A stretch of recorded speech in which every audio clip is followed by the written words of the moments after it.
जन्नत के उस लामकानी और लाज़मानी आलम में जहां वक्त का कोई मतलब नहीं था और हसीन मंजर की कोई हद नहीं थी, हमारे जद्दे अमजद हजरत आदम अलैहिस्सलाम मुकम्मल सुकून और बेइंतहा खुशी के साथ रहते थे। जन्नत के बाग हर सिमत बेहद तक फैले हुए थे, हर मंजर पहले से ज्यादा हसीन, हर उफक इंसान की सोच से भी ज्यादा अजायब जाहिर करता था। शफाफ जमीन के नीचे पाक पानी की नहरें बहती थीं, उनकी रवानी में ऐसी धुनें थीं जो रूह को गहरे सुकून से भर देती थीं। बेमिसाल खूबसूरती के दरख्त बुलंद खड़े थे, उनकी शाखों पर ऐसे फल लदे थे जो अंदर से चमकते थे, ऐसे रंग जो दुनिया की किसी भी जुबान में बयान नहीं हो सकते। हव्वा, आपकी प्यारी रफीका जो आपकी जात से ही तख्लीक की गई थीं, आपके साथ इन बागों में चलती थीं जो आसमानी नगमों से गूंजते थे। दोनों मिलकर इन बेशुमार अजायबात की सैर करते थे जो अल्लाह ताला करीमुल अकरमीन ने उनके लिए तैयार किए थे। हर फल उनके लिए था, हर नेमत उनके लिए, इस अजीम सल्तनत का हर गोशा उनके लिए खुला था बिना किसी रोक टोक के। वो भूख नहीं जानते थे क्योंकि हर जगह रिज्क मौजूद था। वो प्यास नहीं जानते थे क्योंकि शहद, दूध और पाक पानी की नहरें बहती थीं। वो थकान नहीं जानते थे क्योंकि उनके जिस्म अबदी आराम के लिए बनाए गए थे। वो खौफ नहीं जानते थे क्योंकि वो रहमत इलाही की पनाह में थे। मगर इस बेहद जन्नत के दरमियान इन बेशुमार दरख्तों में जो अपने फल आजादी से पेश करते थे, एक दरख्त था जो सबसे अलग और मुनफरिद था। ये दरख्त अलग खड़ा था, उसकी मौजूदगी तवज्जो तलब करती थी, उसकी हकीकत इलाही हिकमत में छुपी थी जो इंसानी समझ से बालातर थी। अल्लाह ताला का हुक्म इस एक दरख्त के बारे में बिल्कुल वाज़ेह था, जैसा कि तफसीर अल तबरी में सूरह अल अराफ की आयत 19 की तफसील में बयान हुआ है। इलाही कलाम हजरत आदम पर कमाल वजूहात के साथ नाजिल हुआ। तुम और तुम्हारी बीवी जन्नत में रहो और जहां से चाहो खाओ, मगर इस दरख्त के करीब मत जाना, वरना तुम जालिमीन में से हो जाओगे। ये हुक्म सिर्फ रोक टोक नहीं बल्कि खालिक और उसकी अजीम तरीन मखलूक के दरमियान एक मुकद्दस अहद था। इमाम अल तबरी अपनी अजीम तफसीर में अव्वली नस्लाफ से हवायत करते हुए बयान करते हैं कि ये हुक्म ऐसी इलाही हिकमत के साथ दिया गया जो इंसानी समझ से बालातर थी। ये ममनूयत तंगी से नहीं बल्कि मोहब्बत से थी, रोक से नहीं बल्कि हिफाजत से थी। आगही बिल्कुल वाज़े और जामे थी, दरख्त के करीब भी मत जाओ, क्योंकि हद ऐसी दूर रखी गई थी जो हिफाजत को यकीनी बनाती। ये सिर्फ रोक नहीं बल्कि हिफाजत थी, सिर्फ ममनूयत नहीं बल्कि हिदायत थी।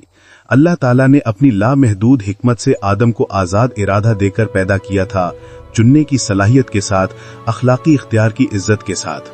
दरख्त उस आजादी की आजमाइश था, उस चुनाव का पैमाना, उस इख्तियार की दलील। जन्नत की हर और नेमत आजाद थी, मगर ये एक ममनूयत आदम की वफादारी की सच्चाई और उनकी इताअत के खुलूस को जाहिर करती। हजरत आदम ने हुक्म समझा, अहद कबूल किया और इताअत के लिए खुद को वक्फ कर दिया। बाग खुले रहे, फल दस्तयाब रहे और जन्नत अपनी बेहद नेमतों को पेश करती रही। दरख्त अकेला खड़ा रहा, अछूता, खालिक और मखलूक के दरमियान मुकद्दस अहद का खामोश गवाह। जन्नत में दिन गुजरते गए, अगरचे वहां वक्त की कोई हुक्मरानी नहीं थी, और आदम और हव्वा अपने रब के हुक्म के साथ मुकम्मल हम आहंगी में रहते थे। मगर एक ऐसा भी था जो जलती हुई नफरत और सड़ती हुई हसद से देखता रहा।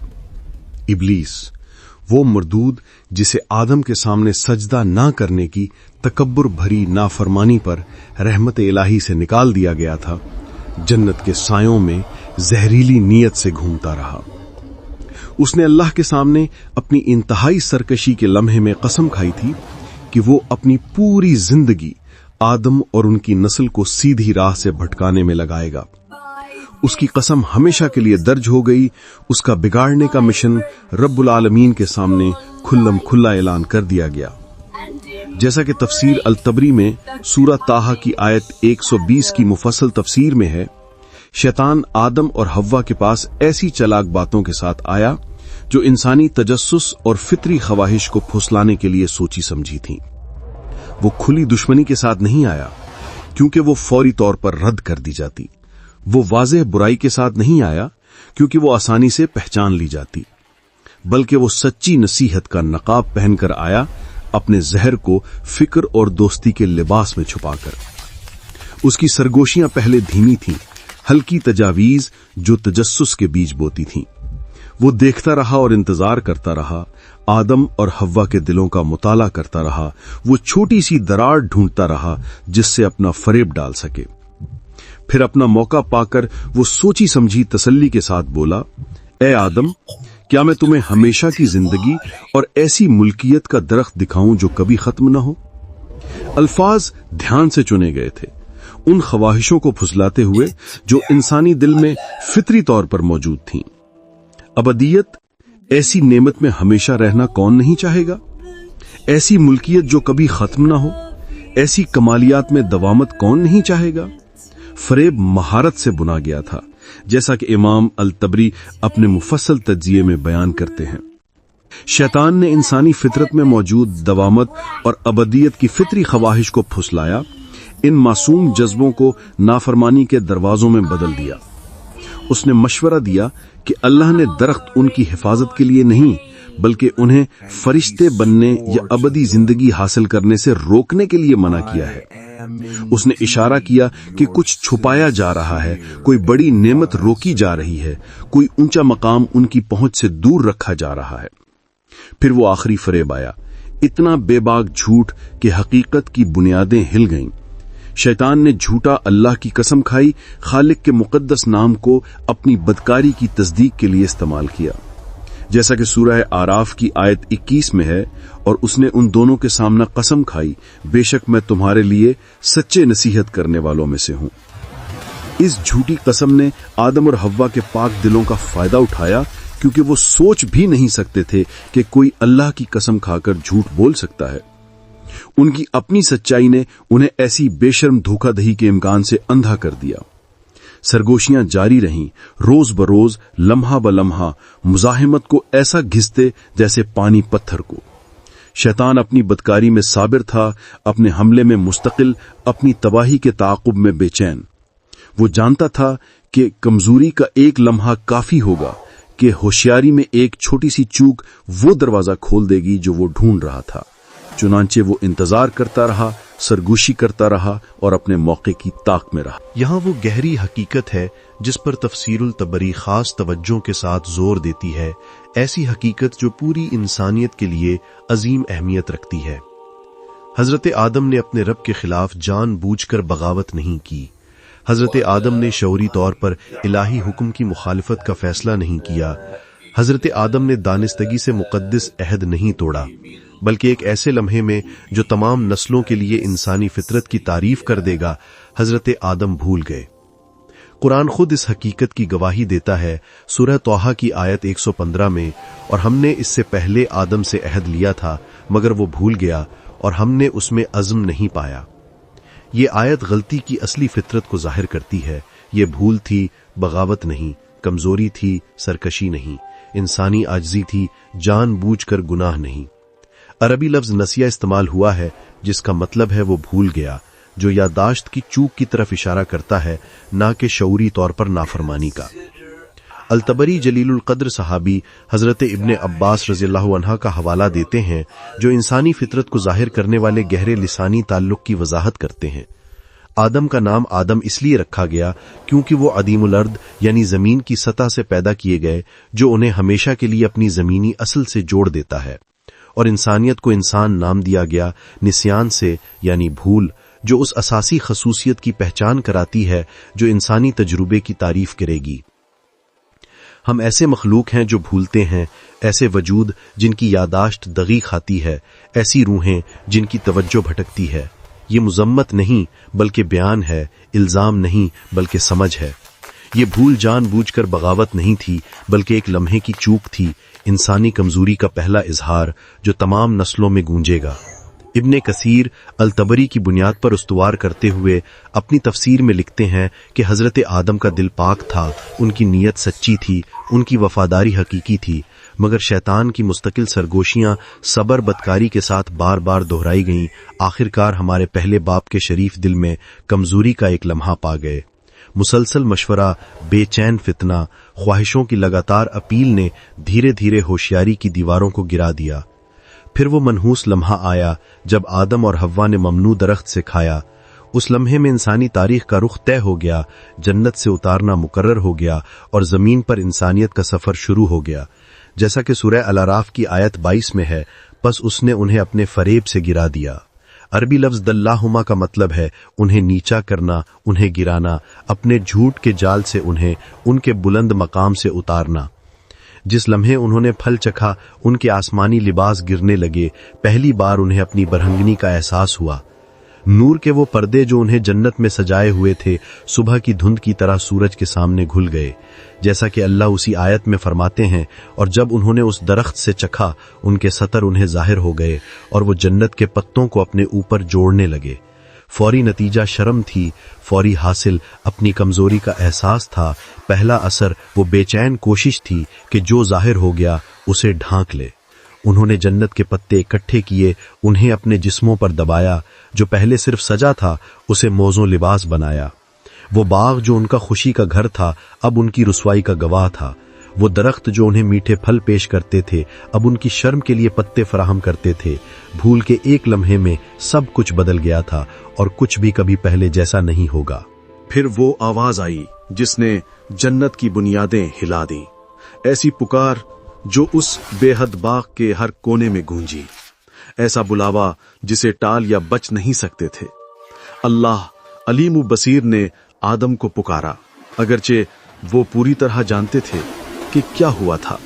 سوال معلومات کے لیے نہیں تھا بلکہ اقرار کے لیے، دریافت کے لیے نہیں بلکہ اعتراف کے لیے، اللہ کی معلومات کے لیے نہیں بلکہ آدم کی پہچان کے لیے۔ الہی کلام ہیبت ناک بھاری پن کے ساتھ اترے، کیا میں نے تمہیں اس درخت سے منع نہیں کیا تھا اور تمہیں بتایا نہیں تھا کہ شیطان تمہارا کھلا دشمن ہے؟ ہر لفظ ٹوٹے ہوئے اعتماد کی سنگینی لیے تھا، ہر حرف ٹوٹے ہوئے عہد کا بوجھ اٹھائے تھا۔ سوال کو جواب کی ضرورت نہیں تھی کیونکہ ثبوت واضح تھا، ان پتوں میں جو وہ اپنے جسموں سے چپکائے ہوئے تھے، اس شرم میں جو ان کے دلوں میں جل رہی تھی، ان آنسوؤں میں جو ان کی آنکھوں سے بہہ رہے تھے۔ الطبری روایت کرتے ہیں کہ اس لمحے میں غلطی کا پورا بوجھ حضرت آدم پر تباہ کن زور سے واضح ہو گیا۔ بھول کی دھند اٹھ گئی، فریب کا پردہ پھٹ گیا اور جو ہوا تھا اس کی حقیقت ان کے سامنے ہیبت ناک وضوحات میں کھڑی تھی۔ مختلف روایتوں میں مذکور انکار الہی کی مخالفت نہیں تھا بلکہ غلبہ شرم کی پریشانی تھی، اچانک آگہی کی بے چینی، اپنی غلطی کی عظمت کو پہچاننے والی روح کی الجھن۔ یہ کسی باغی کا انکار نہیں تھا بلکہ اس شخص کا انکار جو یقین نہیں کر سکتا کہ اس نے خود کیا کیا ہے۔ پھر اللہ نے اپنی بے حد رحمت میں ایسا کام کیا جو قیامت تک پوری انسانیت کے لیے امید قائم کر دے گا۔ آدم اور حوا کو ان کی مایوسی میں چھوڑنے کے بجائے، انہیں ان کی شرم میں تنہا کرنے کے بجائے، انہیں ان کے جرم میں ڈوبنے دینے کے بجائے، اس نے انہیں وہ الفاظ سکھائے جو انہیں بولنے تھے۔ اس نے انہیں توبہ کا تحفہ دیا، واپسی کا طریقہ، اپنی رحمت کی طرف راستہ۔ قرآن اس الہی فضل کو سورہ البقرہ کی آیت 37 میں درج کرتا ہے۔ پھر آدم نے اپنے رب سے کچھ کلمات سیکھے اور اس نے اس کی توبہ قبول فرمائی۔ بے شک وہ توبہ قبول کرنے والا رحیم ہے۔ یہ الفاظ صرف قبول نہیں کیے گئے بلکہ سکھائے گئے۔ اللہ نے خود ملا ملاپ کا ذریعہ فراہم کیا، یہ ظاہر کرتے ہوئے کہ اس کا مقصد سزا نہیں بلکہ بحالی تھی، مذمت نہیں بلکہ نجات تھی۔ توبہ کے الفاظ جیسا کہ سورہ الاعراف کی آیت 23 میں درج ہیں، تمام انسانوں کے لیے معافی مانگنے کا نمونہ بن گئے۔ اے ہمارے رب، ہم نے اپنی جان پر ظلم کیا، اور اگر تو ہمیں نہیں بخشے گا اور ہم پر رحم نہیں کرے گا تو ہم ضرور خسارہ پانے والوں میں سے ہوں گے۔ اس دعا میں آدم اور حوا نے اپنی ذمہ داری کو بنا بہانے کے تسلیم کیا۔ انہوں نے اپنی غلطی کو شیطان پر الزام لگائے بنا مانا، انہوں نے معافی کے کسی حق کا دعویٰ کیے بنا اپنی ضرورت کا اقرار کیا، انہوں نے بنا کسی سودے بازی یا مذاکرات کے خود کو الہی رحمت پر ڈال دیا۔ الطبلی اس بات پر زور دیتے ہیں کہ یہ توبہ صرف زبان سے نکلے الفاظ نہیں تھے بلکہ دل کی گہرائیوں سے اٹھی مکمل تسلیم تھی۔ یہ بنا جھجک اقرار تھا، بنا شرط اعتراف تھا، بنا شرائط کے سمرپن تھا۔ آدم اور حوا اپنے رب کے سامنے سجدے میں گر گئے، ان کے آنسو جنت کی زمین کو سینچ رہے تھے، ان کے دل سچے پچھتاوے سے ٹوٹ رہے تھے، ان کی روحیں بے تابانہ اس رحمت کی طرف لپک رہی تھیں جو ان کا حق نہیں تھا مگر جس کی انہیں سخت ضرورت تھی۔ اور اللہ अरहम उर्राहिमीन ने उनकी तौबा मुकम्मल और मुतलक तौर पर कबूल फरमाई। अल्लाह अरहमुर्राहिमीन ने आदम और हव्वा की तौबा कबूल फरमाई, उन्हें अपने फजल में बहाल किया और उनकी मिसाल के जरिए तमाम नस्लों के लिए वापसी का दायमी दरवाजा कायम किया। ये लम्हा सिर्फ हमारे पहले वालिदैन की जाती निजात नहीं था, बल्कि उस उसूल का आगाज था जो अल्लाह और इंसानियत के दरमियान ताल्लुक को हमेशा के लिए हावी करेगा। तौबा का दरवाजा जूस लम्हे खुला वो कभी बंद नहीं हुआ और आखिरी दिन सूरज मगरिब से निकलने तक खुला रहेगा। ताहम गलती का नतीजा बाकी रहा, क्योंकि इलाही हिकमत का तकाजा था कि जिंदगी का इम्तिहान एक मुख्तलिफ स्टेज पर जारी रहे। आदम और हव्वा जमीन पर उतरेंगे, जैसा कि अल्लाह ने सूरह आराफ की आयत 24 में फरमाया, उतरो तुम एक दूसरे के दुश्मन होकर, और तुम्हारे लिए जमीन पर एक वक्त तक ठिकाना और फायदा है। ये उतारना सजा नहीं बल्कि मकसद था, रद नहीं बल्कि मिशन, जिलावतनी नहीं बल्कि जिम्मेदारी। जमीन बड़ी आजमाइश का मैदान बनेगी, वो स्टेज जिस पर इंसान आबादी जन्नत के लिए अपनी लायकी साबित करेंगे। फिर भी ये उतारना वादे और उम्मीद में लिपट कर आया। अल्लाह ने सूरह अल बकरा की आयत 38 में फरमाया, और जब मेरी तरफ से तुम्हारे पास हिदायत आए, जो मेरी हिदायत की पैरवी करेगा उन्हें न कोई खौफ होगा और न वो गमगीन होंगे। वापसी का रास्ता यकीनी था, राह रोशन थी, हिदायत का वादा था। नबी आएंगे, किताबें नाजिल होंगी, निशानियां दिखाई जाएंगी। इंसानियत कभी बिना रहनुमाई के नहीं छोड़ी जाएगी, कभी बिना उम्मीद के तन्हा नहीं की जाएगी, कभी बिना रहमत के नहीं भूली जाएगी। हजरत आदम की भूल का किस्सा हमें सिखाता है कि इंसान फितरी तौर पर कमजोरी और गलती का शिकार है। ये डिजाइन की खराबी नहीं बल्कि डिजाइन की खसूसियत है, लानत नहीं बल्कि वस्फ है। जैसा कि इमाम अत्तबरी अपनी अजीम तफसीर में नतीजा निकालते हैं, मकसद मुजम्मत नहीं बल्कि तालीम था, सजा नहीं बल्कि तैयारी। अल्लाह आदम को पैदा करने से पहले जानता था कि वो दरख्त से खाएगा, फिर भी उसने उसे पैदा किया ताकि तौबा की हसीन राह और इलाही रहमत की बेहद गहराइयों का मुजाहरा हो सके। सही मुस्लिम किताबुल कदर हदीस नंबर 2652 में हजरत आदम और हजरत मूसा अलैहिमुस्सलाम के दरमियान गहरी गुफ्तगू दर्ज है। जब हजरत मूसा ने हजरत आदम से उनके उस गुनाह के बारे में सवाल किया जिसने इंसानियत को जमीन पर उतारा, तो हजरत आदम ने ऐसे अल्फाज से जवाब दिया जो सवाल करने वाले को खामोश कर गए। क्या तुम मुझे उस काम का मलामत करते हो जो अल्लाह ने मेरे मुकद्दर में मुझे पैदा करने से 40 साल पहले लिख दिया था? ये बहाने साजी नहीं थी बल्कि इलाही हिकमत की पहचान थी, इनकार नहीं बल्कि बड़ी तदबीर की समझ थी। हजरत आदम की भूल का किस्सा हर उस इंसान के लिए अबदी तौर पर मौजूए बहस है। हम सब अल्लाह से अपने अहद भूल जाते हैं, हम सब इताअत की राह पर ठोकर खाते हैं, हम सब अपनी सच्ची नीयत के बावजूद इलाही हुक्म से पीछे रह जाते हैं, हम सब अपने आप को ममनुआ फलों की तरफ बढ़ते पाते हैं जबकि हिदायत की आवाज हमारे दिलों में गूंजती है। हम सब हजरत आदम की औलाद हैं, उनकी कमजोरी और तौबा की सलाहियत दोनों के वारिस। मगर तौबा का दरवाजा जो हजरत आदम ने खोला वो हमेशा उनके लिए काबिल रसाई रहेगा जो सच्चे दिल से अपने रब की तरफ लौटे। इमाम अत-तिरमिज़ी की रिवायत में एक हदीस कुदसी में अल्लाह बेहद सखावत के साथ फरमाता है, ऐ इब्ने आदम, जब तक तू मुझे पुकारता रहेगा और मुझसे मांगता रहेगा, मैं तुझे बख्शता रहूंगा जो तूने किया और मुझे परवाह नहीं। ऐ इब्ने आदम, अगर तेरे गुनाह आसमान के बादलों तक पहुंच जाएं और फिर तू मुझसे माफी मांगे, मैं तुझे बख्श दूंगा। ये उम्मीद का अबदी पैगाम है जो जन्नत के बाग से निकलता है, जमानों से अंबिया और रसूल के जरिए पहुंचाया गया।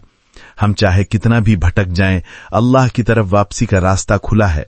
हम चाहे कितना भी गिर जाएं, इलाही रहमत की रस्सी पहुंच में रहती है। हमारे गुनाहों की रात चाहे कितनी अंधेरी हो जाए, सच्चे दिल से लौटने वालों के लिए माफी की सुबह इंतजार में है। ہمارے جد امجد حضرت آدم علیہ السلام نے ہمیں صرف گرنا نہیں بلکہ اٹھنا بھی سکھایا۔